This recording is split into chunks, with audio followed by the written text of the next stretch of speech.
तो दोस्तों वैसे तो आप सभी को पता ही होगा कि अपकमिंग संक्रांति या फिर कहें पोंगल के मौके पर जो है आपको ढेर सारी फिल्में जो है थिएटर्स में रिलीज होती हुई नजर आने वाली हैं और उन्हीं फिल्मों में से एक बड़ी फिल्म है यहाँ पर प्रभास की अपकमिंग फिल्म यानी कि द राजा साहब। अभी इस फिल्म का एक ट्रेलर ऑलरेडी रिलीज करवाया गया था। अब आज जो है इस फिल्म के दूसरे ट्रेलर जिसको ट्रेलर 2.0 कहा गया है उसे भी जो है आज रिलीज कर दिया गया है, जहां पर 3 मिनट 11 सेकंड या फिर कहें तकरीबन 3 मिनट के आसपास का ये ट्रेलर हमें देखने को मिला है। और टू बी वेरी ऑनेस्ट मैं कहना चाहूंगा ये ट्रेलर जो हमें देखने को मिला है ये इस फिल्म के जितने भी कंटेंट अब तक रिलीज हुए हैं, चाहे बात करें छोटे ग्लिम्स से लेकर गानों से लेकर ट्रेलर 1 से लेकर इस ट्रेलर 2 तक, मैं कहूंगा कि ये अब तक का सबसे बेस्ट कंटेंट है, जो कि मेरे हिसाब से मैं कह सकता हूं कि उम्मीद से काफी बेटर निकल के आया है और काफी कुछ इसने ऐसा हमारे सामने रखा है जिसको देखने के बाद मैं कह सकता हूं कि हाँ, इस फिल्म के प्रति अब मेरे दिमाग में जो है एक काइंड ऑफ इंटरेस्ट, एक काइंड ऑफ एक्साइटमेंट जो है अब बन चुकी है। मेकर्स ने यहां पर एक चीज जो बहुत अच्छी की है उसकी अगर मैं बात करूं जो मुझे पर्सनली पसंद आई, कि यहां पर मेकर्स ने जो है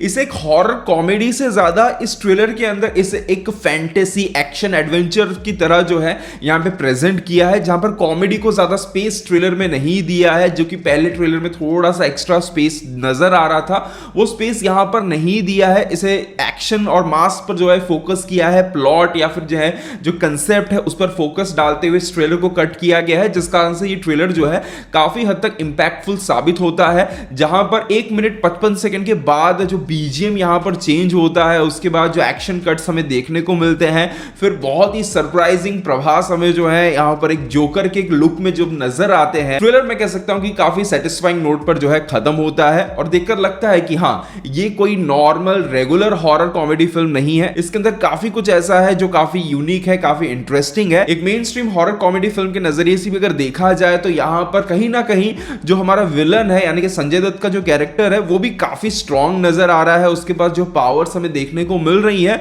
वो देखकर एटलीस्ट कहें कि ट्रेलर लेवल पर सुनकर ऐसा लगता है और इवन कुछ फ्रेम्स में भी देखकर लगता है कि हाँ, यहां पे प्रभास का जो कैरेक्टर है उसे अच्छा खासा चैलेंज जो है यहां पर इस फिल्म के अंदर फेस करना पड़ेगा। और अगर डायरेक्टर साहब ने इस कॉन्फ्लिक्ट को जो है अच्छी तरीके से दिखा दिया, इस टक्कर को अगर अच्छी तरीके से दिखाने में वो कामयाब रहते हैं कि वहां पर जो पावर है संजय दत्त की वो भी बहुत ही स्ट्रॉन्ग है, at the same time Prabhas भी उस लेवल पर अपने दिमाग को यूज करते हुए इस तरीके से चीजों को हैंडल कर रहे हैं कि वो दोनों ही चीजें काफी बैलेंस हो रही है, टक्कर देखने में मजा आ रहा है। ये काम अगर डायरेक्टर साहब ने अच्छे से किया होगा तो यकीन मानिए एक सुपर इंगेजिंग और एंटरटेनिंग फिल्म जो है हमें देखने को मिल सकती है। कुछ अपडेट्स यहां पर निकल के आ रही है जहां पर बताया जा रहा है कि फिल्म के अंदर हमें 6 अलग अलग कमरे देखने को मिलने वाले हैं, जहां पर हर कमरे के अंदर मतलब ये जो महल देखने को मिल रहा है तो उस महल के अंदर हर कमरे के अंदर एक दरवाजा है, 6 दरवाजे हैं और 6 के 6 दरवाजों के अंदर अलग अलग चैलेंजेस जो है यहाँ पर जो है प्रभास को फेस करना है और बाद में जो वो ढूंढने आया है, जो भी शायद कोई खजाना है, जो भी वो ढूंढने आया है वो उसे वहां से ढूंढना है। देखा जाए तो अब इस ट्रेलर को देखने के बाद मैं कह सकता हूं कि फिल्म का जो 3 घंटे के आसपास का रन टाइम भी जो यहाँ पर रखा गया है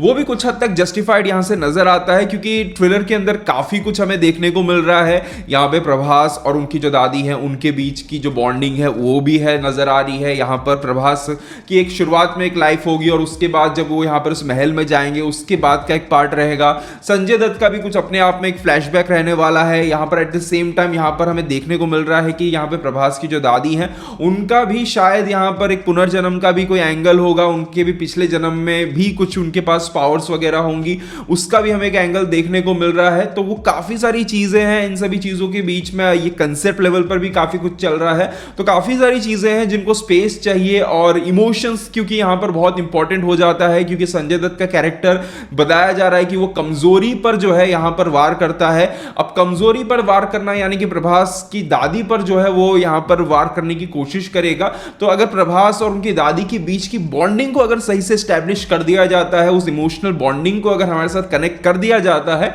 फिर हम कहीं ना कहीं फिल्म में आगे जाकर वो जो टेंशन, वो थ्रिल रहेगा, प्रभास जब उन्हें बचाने की कोशिश कर रहे होंगे, संजय दत्त को हराने की कोशिश कर रहे होंगे, तब जो है कहीं ना कहीं कहानी के अंदर एक पकड़ बनेगी, हमारा इंटरेस्ट जो है बना रहेगा। तो वो काम मेरे हिसाब से मारुति कर सकते हैं। कॉमेडी में मैं नहीं कह सकता हूं, एक्शन में मैं नहीं कह सकता हूं, बट वो जो इमोशनल बॉन्डिंग वाला जो पार्ट रहेगा यहाँ पे प्रभास और उनकी दादी का, उस पर मैं कह सकता हूं कि मैं मारुति पे थोड़ा सा भरोसा कर सकता हूं। वहां पर वो जो है वो काम कर सकते हैं। अब देखते हैं वो काम कर पाते हैं या नहीं। बाकी जो एकमात्र शिकायत अभी भी इस ट्रेलर में मुझे नजर आती है वो है इसके विजुअल्स। अगर एक हॉरर फिल्म के तौर पे देखा जाए तो कहीं ना कहीं विजुअल्स उतने अच्छे नहीं लगते हैं। एक फैंटेसी एडवेंचर के तौर पे देखा जाए तो ठीक ठाक से फील होते हैं। स्टिल काफी सारे ऐसी चीजें नजर आती हैं जो थोड़ी सी एनिमेटेड सी फील होती है। अब पता नहीं फिल्म के दौरान कैसा होगा, थोड़ी सी एनिमेटेड सी फील होती है। एक शॉट आपको देखने को मिलेगा जहां पे प्रभास जो है 5-6 लोगों को लेते हुए हवा में फ्लिप कर रहे हैं। वो जो उनका एक ओल्ड लुक हमें देखने को मिल रहा है, उस लुक के अंदर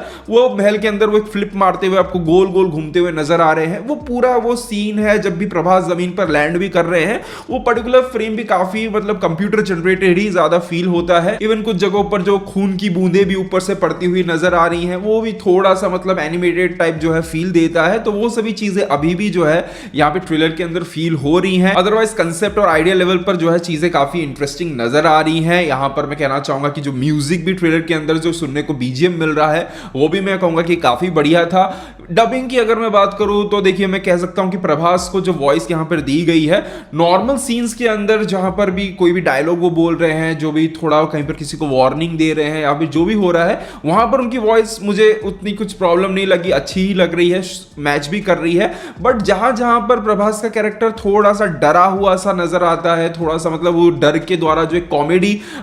थ्रो करने की जो कोशिश की जा रही है, उस चीज को यहां पर वॉइस आर्टिस्ट जो है मैच नहीं कर पा रहे हैं, या फिर मैं कहूं उस वॉइस के अंदर वो बात नहीं है कि उस चीज को वो मैच कर पाए। तो इसलिए मैं चाहूंगा कि फिल्म के अंदर अगर कॉमेडी को मिनिमम रखा जाए और ज्यादा फोकस यहां पर एक्शन के तरफ रखा जाए, इस फैंटेसी एलिमेंट को एक्सप्लोर करने में रखा जाए, तो मेरे हिसाब से ज्यादा बेटर होगा। अब पता नहीं फाइनल कट में उन्होंने क्या डिसीजंस लिए होंगे, अब देखते हैं किस तरीके से वो हैंडल वगैरह करते हैं। बाकी ओवरऑल ट्रेलर के अंदर हिंदी डबिंग जो है मैं कहूंगा कि मुझे पर्सनली अच्छी ही लगी। उल्टा आप तेलुगु देखोगे तो वहां पर संजय दत्त के लिए डबिंग की गई है, बमन ईरानी के लिए डबिंग की गई है, बट हिंदी वर्जन के अंदर उनकी ओरिजिनल वॉइस ही हमें सुनने को मिलती है, जो अगेन ज्यादा इफेक्टिव नजर आती है। तो उस हिसाब से मैं कहूंगा कि डबिंग भी बढ़िया है। बट कॉमेडी पोर्शंस के अंदर मुझे थोड़ा सा डाउट है सभी की वॉइस को लेकर, क्योंकि मैंने हमेशा कहा है कि हिंदी डबिंग के अंदर एज इट इज जब ट्रांसलेशन किया जाता है तो कॉमेडी फ्लैट ही जाती है। डबिंग के अंदर आपको कुछ क्रिएटिविटी लानी पड़ेगी, वो मे बी भले ही वो किसी को पसंद आए बट ना आए, बट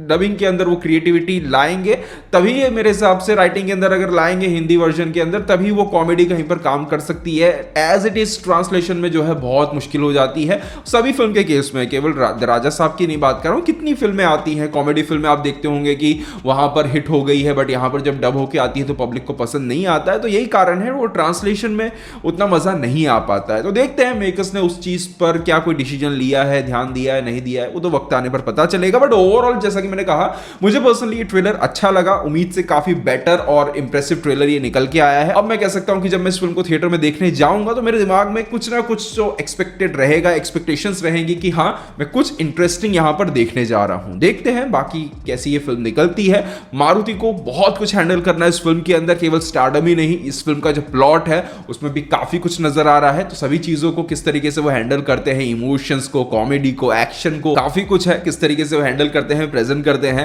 ये तो वक्त आने पर पता चलेगा। वैसे पर्सनली आपको ये ट्रेलर कैसा लगा है कमेंट सेक्शन में जरूर बताइएगा। मिलते हैं अगले वीडियो में, तब तक के लिए बाय, टेक केयर।